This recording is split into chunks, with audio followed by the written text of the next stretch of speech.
kalian akan melihat konten edukasi ini sebagai celaan atau hal yang bermanfaat atau hal yang sama sekali tidak bermanfaat?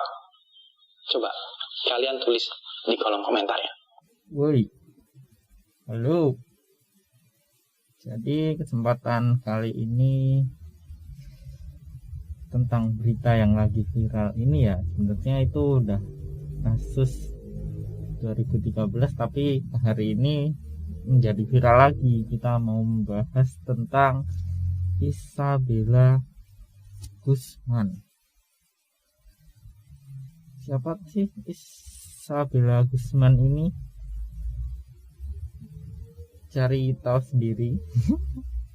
Gue nggak akan bahas dia itu siapa sih, atau dia itu orang mana, atau latar belakangnya dari apa. Gue nggak akan bahas itu, karena gue akan ngasih tahu bahwa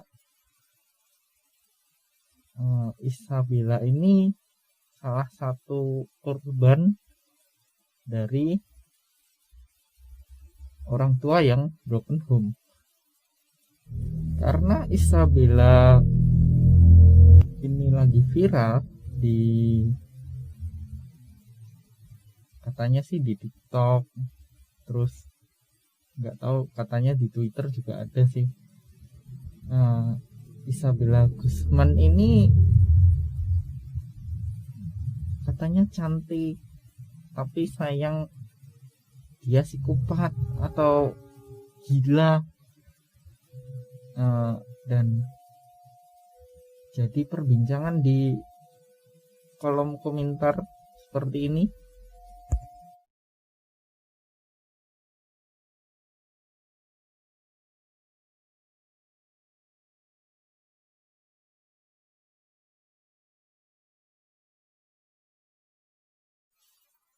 Seperti itu tadi ya. Jadi banyak yang komen, gue tahu dari TikTok Indonesia menemukan apa sesuatu yang mempesona. Apa itu? Bingung aku. Jadi si Isabella ini itu ya, dia itu yang seperti gue bilang tadi, dia itu korban broken home. Jadi di channel-channel lain mengatakan bahwa, dan artikel yang udah gue baca, Isabella ini depresi karena orang tuanya cerai dan ibunya itu menikah lagi. Artikel yang sudah gue baca dan video yang viral, mereka udah review bla bla bla bla, dan hampir sama sih, cuma mereka hanya melebih-lebihkan bahwa ada yang tega sih, seorang anak membunuh ibunya sendiri. Why? Sekarang dunia ini gila men.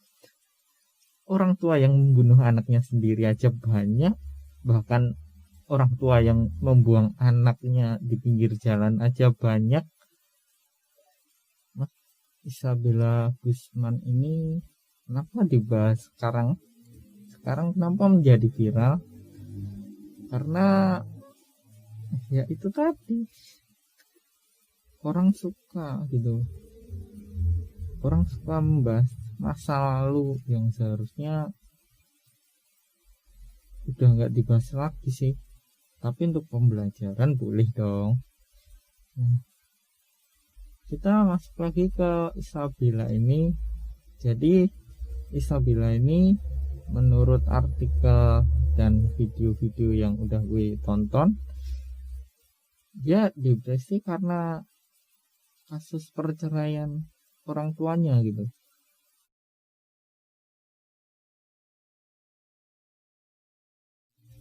Di situ kita bisa lihat ya, kalau perceraian itu bukan berdampak hanya untuk suami istri aja, tapi juga untuk anggota keluarga yang lain, misalkan anak. Kalau udah punya anak, di situ orang tua itu harus memahami ya, anak kecil itu bisa mengingat kejadian atau sesuatu lebih baik daripada orang dewasa. Dan itu terbukti. Dulu aku waktu masih kecil, aku ingat semuanya.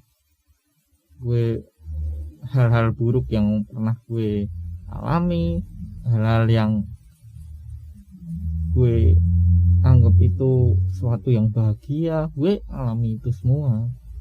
Jadi hati-hati kalau punya anak, ya buatlah sebaik mungkin kalau di depannya gitu, biar nggak mempengaruhi masa depannya.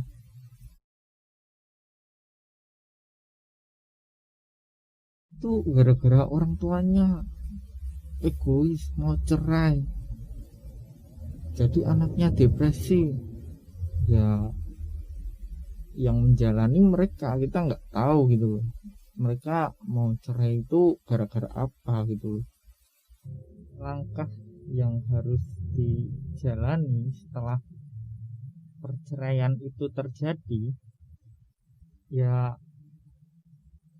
berilah kasih sayang pada anaknya dulu gitu loh.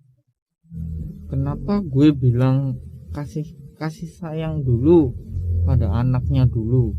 Karena setelah orang tua itu bercerai, itu nggak sampai di situ aja gitu. Jadi kayak misalkan ada suami istri cerai, ya udah cerai gitu aja. Yang suaminya pisah, yang istrinya pisah, yang anaknya ini gimana?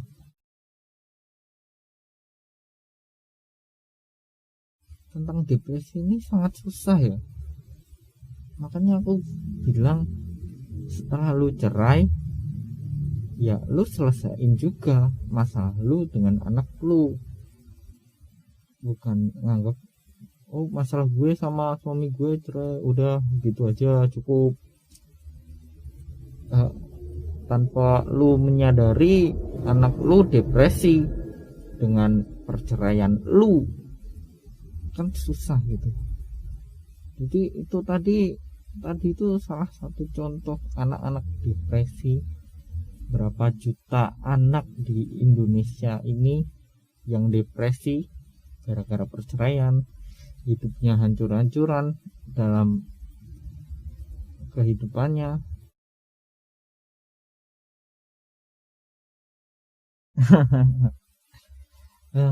Anak mana sih yang pengen orang tuanya cerai? Dia gila karena orang tuanya cerai. Itu suatu yang wajar. Ada dampak dari perceraian itu. Sekarang nggak hanya perceraian, orang dari DPRD yang ingin mencari kursi di DPRD udah ngeluarin uang banyak, dan terus dia nggak menang, dia jadi gila. Itu karena tekanan, men. Karena tekanan depresi itu. Hanya anak broken home yang tahu isi perasaan Isabel. Ya nggak gitu juga gitu loh. Yang enggak broken home aja juga tahu gitu loh. Mana ada anak yang enggak broken home pengen orang tuanya cerai, iya kan? Mikir dong, karena jadi anak broken home itu bukan pilihan, men. Lu harus tahu itu. Iya bener, dia nangis sebelum persidangan pertama, dia udah nangis di sel. Nggak tahu dia nangisnya berapa ember. Dan dia nangis tuh bukan karena terpaksa gitu loh. Memang bener-bener dia nangis. Ini ada video saat persidangan, kalian bisa lihat. Ini proses masuknya Isabella dalam persidangannya. Dan dia bicara dengan pengacaranya. Dan sini dia pengacaranya memberikan masukan apa, dia tersenyum sedikit, lalu dia menghadap kamera terus. Nah, itu menandakan bahwa dia itu menghibur dirinya sendiri ya. Nah, dia melakukan itu untuk menghibur dirinya saat persidangan. Gue lihat ini, pertama lihat ini gue nangis loh. Gue bingung mau ngomong apa sebenarnya, soalnya sedih gitu.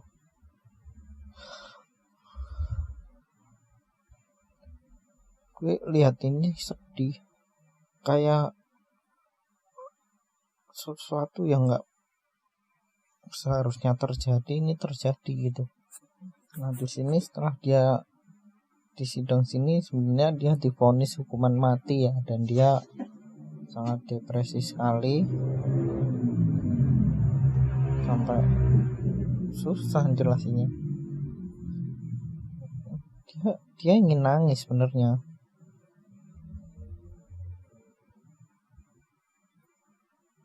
Nah, di sini dia melihat kamera ya, melihat kamera dan melakukan sesuatu gitu.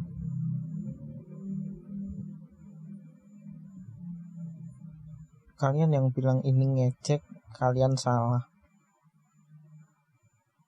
Oke, kita ulangi lagi videonya. Ini menunjukkan kalau, lihatlah ini loh, air mata gue udah gak bisa ngalir lagi. Nah, itu tanda dari dia, lihat ini gak bisa ngalir lagi. Dan ya itu wajar ya, karena mungkin di sebelum persidangan dia di sel sudah nangis terus, gak tahu nangisnya berapa ember. Tapi gue ngelihat ini tuh sedih men. Udah anak broken home, tinggal cerai bapak ibunya, dan dia punya ayah tiri yang nggak tahu saat dia itu udah terpukul sama perceraian ayah ibunya. Gimana pun ayah ibunya tetap ayah ibunya, nggak bisa digantikan dengan ayah tiri, ibu tiri. Nah, dan itu komenan penutup gue.